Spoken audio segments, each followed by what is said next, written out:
Hello again, welcome back.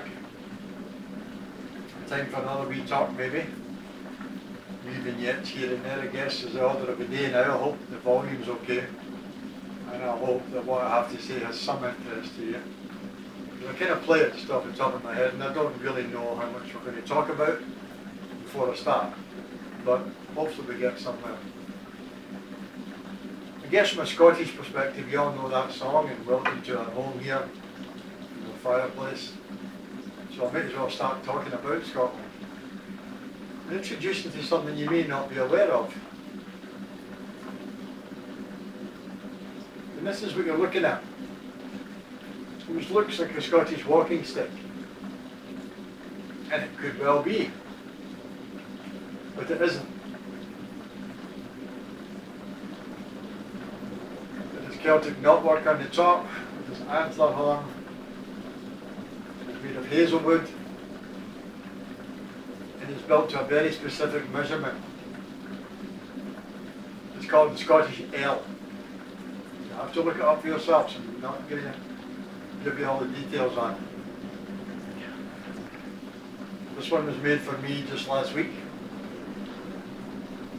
And I'll give you a clue that many of the Templar type towers that you'll find throughout Europe and through North America as well as Scotland, the towers at the base, you'll find they measure exactly one Scottish L.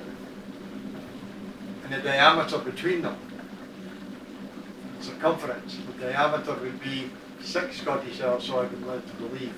So it's a very important measurement which we Scots use throughout time. Very cleverly disguised as a walking stick.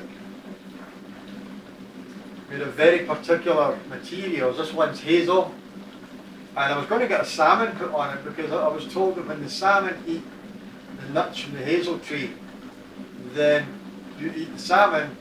It's very curative for many of the things that ail you, shall we say. So it was traditionally taken at that time of year when the salmon enjoyed the hazelnuts.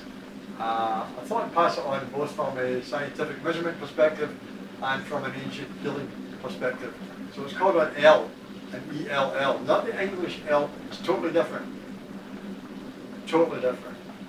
But if you want to know more, contact me. Anyway, I thought I should show you that. So I'll put them down for now. The next thing I wanted to tell you about the Scots was the ski and do. I don't have my wee knife. You know that wee knife that they keep down my sock? The kilties, the bagpipers. Well, it's called a ski and do. It's a black knife. Well, it was never a black knife, but I'll give you a wee secret. It was a knife that was kept in your armpit. There was a wee pocket in your shawl, if you like, and that knife sat in there. And when you walked into a friend's home, you gave up your weapons. Kind of like in the old days in the Wild West, you handed in your guns. So you went to a friend's home, you handed in your sword and basic weaponry, and then you produced your hidden weapon, which was the ski and do. And you put it down your sock. You never surrendered it, but you were showing that you were not carrying a weapon in plain sight. Something you don't find out every day in Scottish history, so I thought I'd share that with you. And I think that's my 2 wee bits of Scottishness for today. I want to go into something else now from more kind of a scientific, spiritual perspective. And having been recently diagnosed with cancer, and one which I fully believe I can overcome, I found myself in a very strange position. I found myself in a position of many, many cancer sufferers, I think. And it's like a straight line. And in this side of the straight line, we have all the New Age speakers who are wonderful speakers. Wonderful people like Greg Braden, Joe Dispenza, Anita Burjani, Hugh, and many, many more. Sorry if I missed them out. There's a whole genre of them now. And they're all telling me that I can heal myself. And I've got the science to prove it. So that's them telling me this, and here's me here hearing this.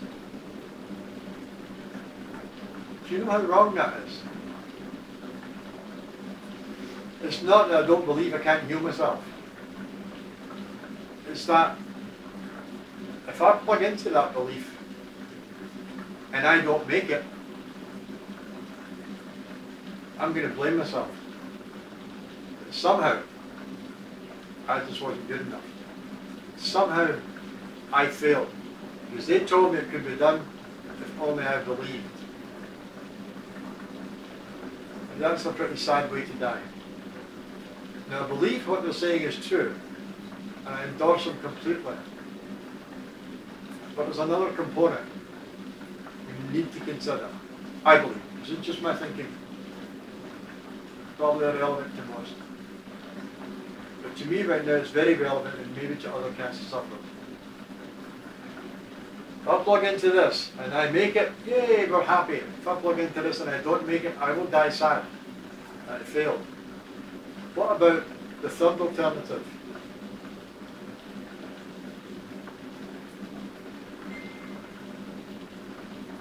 What about this choice?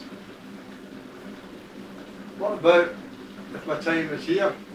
What about if I'm not transitioning? What about if I'm getting to graduate? That it's my time to leave, that I've done my job? I don't want that. I'm very happy to stay and hopefully last another 30 years and annoy everybody. But I feel sad that I'm getting put in a position where I either believe enough or I don't. It's all my fault. That's not very fair. I believe there's a third choice in this very sacred sign. But there is an option that when it's your turn to go home, you get to go home. You actually graduate. And I'd like to know of those two choices that maybe I haven't failed if I go, and I have no intention of going. Surely it's good to tell people that there is that third choice. Because I'll tell you, in the sleepless hours at night, we worry ourselves sick that we're just not doing enough. That we just don't believe enough. And it seems wrong to me.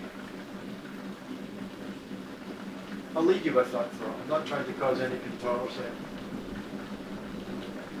But I also believe something else about all these speakers, and I've seen most of them. The ones I mentioned earlier, they're amazing, they've taught me so much. But I feel as though I've almost learned everything I can learn from them, because it's the same stuff I'm hearing now for years. I watch most of their work, not all, and it's the same stuff I heard 5 years ago, which is just as powerful now as it was then, but I thirst and I hunger for more. Don't we all? So I firmly believe that their time is almost over, that we have to clear the way for a whole new generation of speakers, and most of them are young. Most of them have much to say to take this to the next level, quantum entanglement, quantum disentanglement. How to really combine spirituality with science. How to really close that gap permanently. And my heart tells me that these speakers are ready. And that some of you watching this right now will become some of those speakers. And the people like me, with my limited knowledge, are simply trying to pass the flame of what we know to those of you who know more, who just haven't really stepped up yet. So if you want to hurry up and step up, I'd like to have a lot of years left to sit and listen to you. So please don't hide anymore. Don't be afraid to step up. Don't be afraid to speak your mind. Don't be afraid to be who you are. Come to Scotland whenever you want. You're more than welcome here. Until next time, a hui ho. And lang may your long week.